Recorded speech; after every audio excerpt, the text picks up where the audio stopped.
এখানে সারা বিশ্বের যত ধরনের মুদ্রা, স্মারক কয়েন, তারপরে সুলতানি আমল থেকে মধ্যযুগের সময় থেকে বর্তমান সময় যত ধরনের মুদ্রা, কয়েন সব কিছু এখানে দেখা যাবে। এই মোগল আমল, সুলতানি আমল, রাজপুতদের সময়কার, বিভিন্ন দেশের সময়কার মুদ্রা সব এখানে দেখতে পাবেন।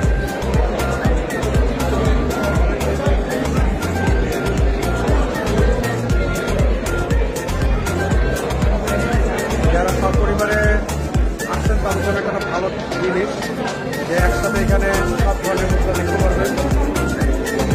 এগুলো বিভিন্ন দেশের মানে কত ভ্যারাইটির মুদ্রা হতে পারে, ডিএনসিএস মুদ্রা প্রদর্শনীতে না আসলে বোঝা যাবে।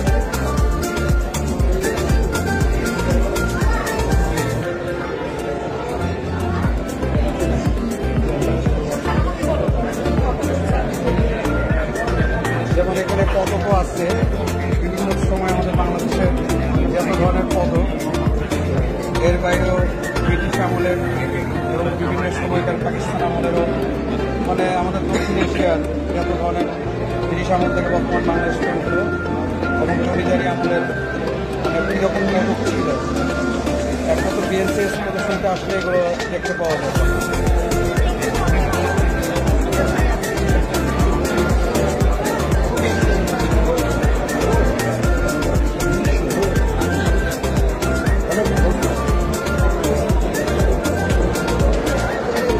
বিভিন্ন দেশের স্মারক মুদ্রা, সম্ভবত স্মারক মুদ্রা, বিশাল আকৃতির এই মুদ্রাগুলো এবং বিভিন্ন মানের।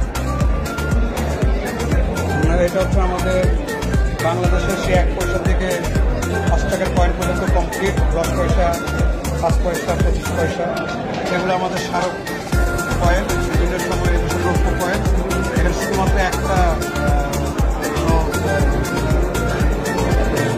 লৌহ মেটাল, এছাড়া সকল রৌপ্য।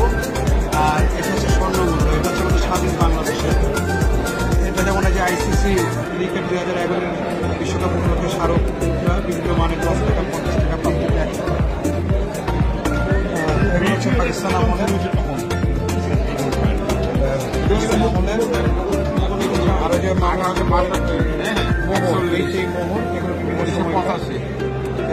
ইতিহাস সমস্ত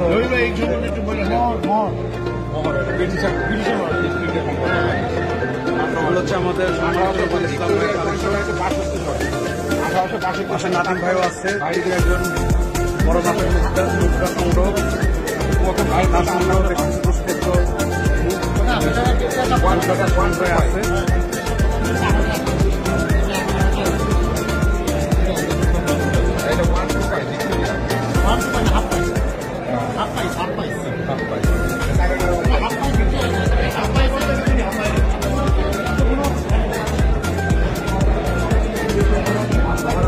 তারা হয়তো আলাদা আলাদা এগুলো মোহর, বিভিন্ন সময়কার বিভিন্ন সংবাদ, বিভিন্ন শাসকের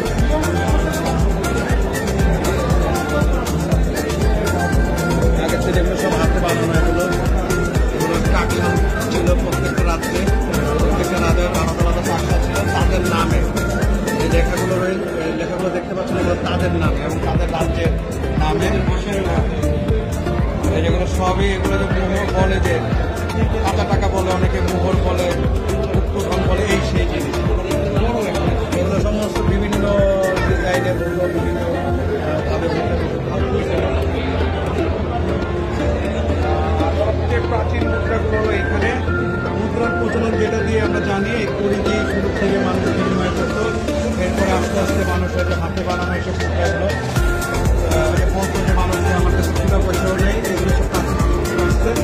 যেগুলো যে চুরি মুদ্রা, এটাকে জাতি মুদ্রা বলে, এগুলো সব মুদ্রা, ঠিক আছে। এইসব মুদ্রা যখন একটা রাজ্যে একটা রাজা একদম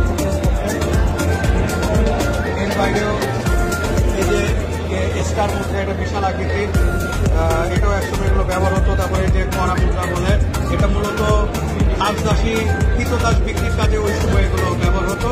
এদের বিনিময়ে এগুলো চড়া মূল্য ছিল, এগুলো দাম, এগুলো যে কৃতদাস কেনা বেচা করা।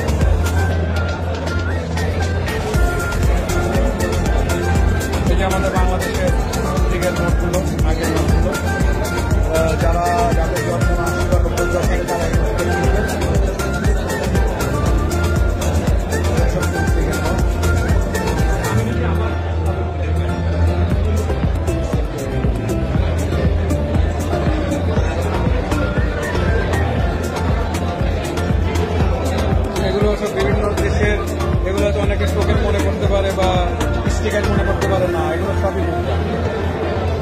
এখন অনেক আধুনিক এক এক দেশে এক এক ধরনের মুদ্রা তৈরি করে থাকে। এগুলো সব মুদ্রা, এগুলো সব মুদ্রা। অনেকে ভাবতে পারে এগুলো স্পিকার কিংবা কোনো টোকেন জাতীয় জিনিস না, এগুলো সব মুদ্রা।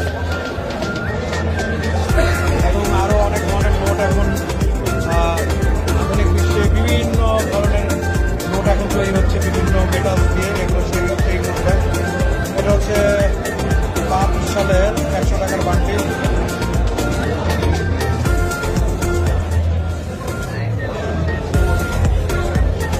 এটা হচ্ছে মিস্টার নোট বলে এগুলোকে, যে মুদ্রাগুলো তৈরির সময় খুঁটি দেখা দেয়। এটা একটা ভালো সংগ্রহের বিষয়। এটা হচ্ছে বাংলাদেশে আমাদের বর্তমান সময়কার মুদ্রা। এগুলো দেখে সব একরকম মনে হলো, এগুলো সব নাম্বার ভ্যারাইটি মুদ্রা। যেমন এই যে 1 দিয়ে শুরু, ঠিক আছে, 1 দিয়ে শুরু, তারপরে 2 দিয়ে, তারপরে 3 দিয়ে, এইগুলো এরো মুদ্রা। এগুলো খুব রেয়ার, এগুলো সবার কাছে পাওয়া যায় না। এটা হচ্ছে আমাদের পাকিস্তান আমলের একটা তথ্য দিয়ে নেই। আমাদের পাকিস্তান দেশ বিভাগের সময় পাকিস্তান শুরুর দিকে তাদের মধ্যে বাংলা শব্দটা ব্যবহার করতো না, করলেও ছোট্ট করে। পরবর্তীতে ভাষা আন্দোলনের পরে তারা এই নিয়মিতভাবে তাদের আমাদের মুদ্রাতে পাকিস্তান বাংলা ভাষাটাকে ব্যবহার করতে, এদের থেকে সব এক পাশে উর্দু ভাষা, এক পাশে বাংলা ভাষা। এইটাই ছিল আমাদের ভাষা আন্দোলনের ফসল। এবং যে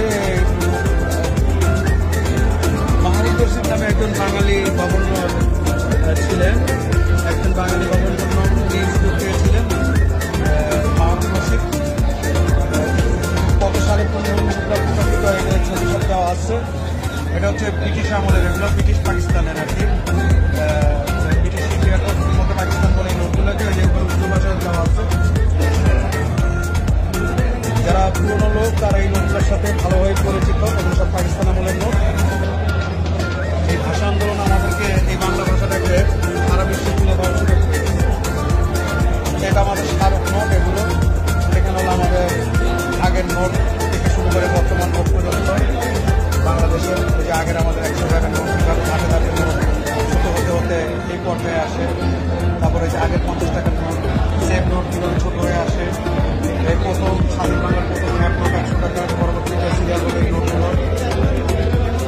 আগের 50 টাকার নোট, তারপরে ধাপে ধাপে কীভাবে আমাদের নোটের নোট থেকে সব নোট, এগুলো আগে 100 টাকা, 5 টাকা, 10 টাকা, এই 1 টাকা, প্রথমে 1 টাকা, তারপরে দ্বিতীয় 1 টাকা, 1 টাকা, চতুর্থ 1 টাকা, পঞ্চম, এই 5টা 1 টাকা আমাদের বাংলাদেশে এখন তো প্রকাশিত। তারপরে 2 টাকা দিয়ে শুরু হয়, এরপরে ধাপে ধাপে আগের 5 টাকা ছিল যে ম্যাপের 5 টাকা, তারপরে মুজিব, তারপরে মসজিদ, কীভাবে মসজিদের প্রচলন হলো, এইভাবে আজকে সেই বছর প্রচলিত এই 10 টাকার মতো সেম। স্বাধীনতার পরে প্রথম 10 টাকা, তারপরে দ্বিতীয়, তৃতীয়, চতুর্থ, এইভাবে হয়ে হয়ে এই যে লাস্টে পলিমার একটা নোট ছিল প্লাস্টিকের, এই কাছ থেকে তারপর থেকে এই যে পলিমার দিয়ে ছোট হয় নোটগুলো সাইজ, তারপর আরও ছোট হতে হতে বর্তমানে এই যে ছোটো সিজন। এটা হচ্ছে প্রথম 20 টাকা, সম্ভবত 1979 সালে নুরুল ইসলাম গভর্নরের আসার পরে 25 টাকা আসে। এটা পরবর্তীতে 21 টাকা আবার লিখতে করে। বিএনসিএস মুদ্রা প্রদর্শনী মানে এখানে এক টেবিলে আপনি এসে এক করে এসে আপনি সারা পৃথিবীর যত ধরনের সেই মধ্যযুগের সময় থেকে, মোগল আমল থেকে, সুলতানি আমল থেকে, বিভিন্ন রাজাদের সময়কার আমল থেকে, শাসকদের সময় থেকে বর্তমান পর্যন্ত আজকের দিন পর্যন্ত প্রচলিত মুদ্রা সবই এখানে পাওয়া যায়। আমি মাসুদ আহমেদ অপু, আমি একজন বিএনসিএস এর লাইফ মেম্বার। সবাইকে অনেক ধন্যবাদ।